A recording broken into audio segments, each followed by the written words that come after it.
ശരിക്കും അത്ഭുതം എന്നാൽ എന്താണ്? താജ്മഹൽ ഒരു അത്ഭുതമാണ്, അല്ലെങ്കിൽ മാന്ത്രികനെ പോലെ ആകാശത്തിലൂടെയും വെള്ളത്തിലൂടെയും നടക്കുന്നതാണോ അത്ഭുതം? പക്ഷേ ഇത്തരം കാര്യങ്ങളെക്കാൾ മഹത്തരമായ ചില അത്ഭുതങ്ങളുണ്ട്. അത് സ്വയം നിയന്ത്രണം തന്നെ ആവണം. അസൂയ, അഹങ്കാരം, വിദ്വേഷം, വെറുപ്പ് ഇവയൊക്കെ നിയന്ത്രണത്തിൽ കൊണ്ടുവരാൻ കഴിഞ്ഞാൽ അതുതന്നെയാണ് അത്ഭുതങ്ങൾ.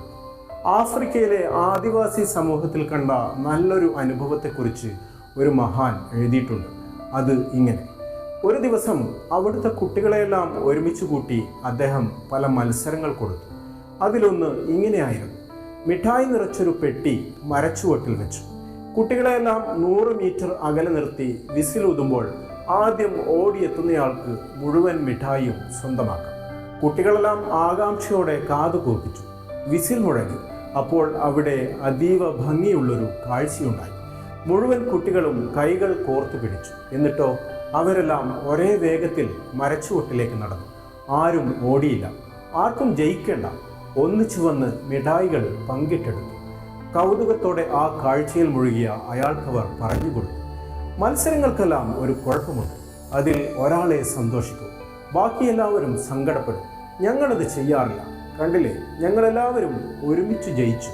കുറേ പേര് സങ്കടത്തിലാക്കി ഒരാൾക്ക് മാത്രം എങ്ങനെ സന്തോഷിക്കാനാണ്? മനുഷ്യനെ അറിയാൻ ലോകം ചുറ്റുന്ന അയാൾക്ക് മുന്നിൽ പേനയും പേപ്പറും കണ്ടിട്ടില്ലാത്ത ആ ആദിവാസി കുഞ്ഞുങ്ങൾ ഒറ്റ നിമിഷം കൊണ്ട് ഗുരുനാഥന്മാരായി. ആർത്തിയുടെ അധിക ഭാരങ്ങളെല്ലാം ഇറക്കി വെച്ച് സ്വസ്ഥരാകുന്നവർ ഭാഗ്യവാന്മാർ.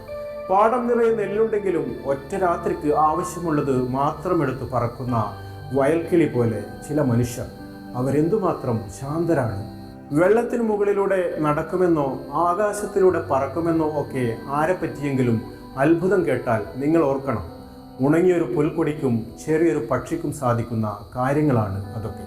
സ്വന്തം അത്യാഗ്രഹങ്ങളെ നിയന്ത്രിക്കലും അസൂയയും അഹങ്കാരവും വെറുപ്പുമില്ലാതെ ജീവിക്കലുമാണ് ശരിക്കും അത്ഭുതം.